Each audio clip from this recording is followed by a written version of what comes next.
In the early 1900s, the windmill made life possible on the arid, sun-drenched deserts of the South Plains. Settlers relied on them to add to the area's measly 18 to 20 inches of rainfall each year. Then in 1911, everything changed. The invention of the first irrigation well allowed farmers to tap into the massive Ogallala aquifer, and life would never be the same. I know it's been pumped pretty heavily for decades. Agriculture. And there's just not a lot of water left. The Ogallala stretches 8 states and 174,000 square miles, one of the largest in the world. The irrigation boom began in the 1930s, and Lubbock turned from desert to farmland.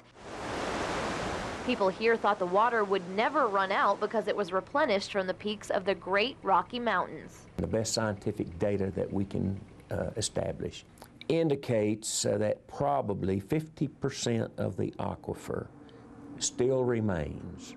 The Ogallala, in fact, is only recharged by rainwater, mainly through playa lakes, and that takes a long time. Enter the High Plains Underground Water Conservation District. Established in 1949, they guard a very precious resource. We feel like we have been a force in conservation. Sadly, no amount of conservation can make the Ogallala last forever. With that in mind, Lubbock started planning for the long term. In 1960, Lubbock joined 11 West Texas cities to finance and build the Canadian River Municipal Water Authority, CREMWA. That helped slow down use of the Ogallala water. CREMWA gets its water from 2 sources. Number 1, right here, Lake Meredith, a man-made lake created by the Sanford Dam, and number 2, Roberts County well fields about an hour northeast of here. Every drop of water we supply out of this is less groundwater they have to pump.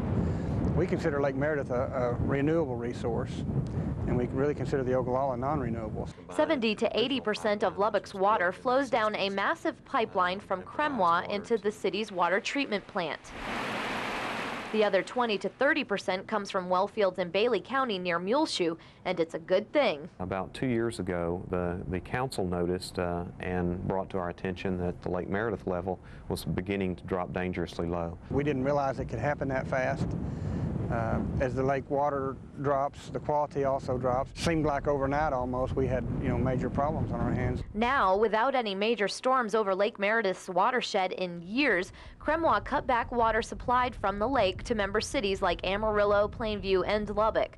With lake levels still 30 feet below normal, Lubbock city leaders went shopping for water rights. We've added this and some over here that you can't see, and this, and then all this blue this year. This is this year? Yes. Okay.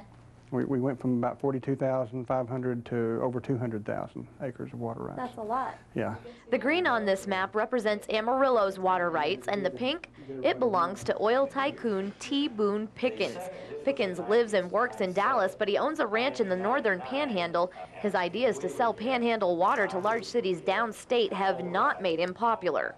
Hadn't been successful at all because it's just so expensive by the time you build a pipeline that far, and they have other better sources. If it weren't for what some Lubbock officials call a missed opportunity, Pickens wouldn't even be part of the equation.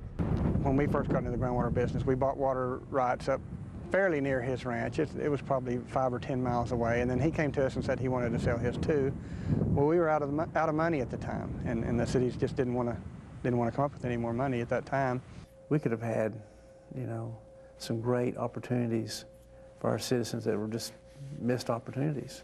Now City Councilman Gary Boren and his colleagues are digging Lubbock out of a hole and trying to secure water for the future. It didn't have necessarily all the little zing and the political glamour and the glitter that you might want to see, but I tell you, it's critical. Our life depends on it. Our homes, our investments, our development of the city, our growing our community, this part of the state, we depend on water. Without it, we'll perish.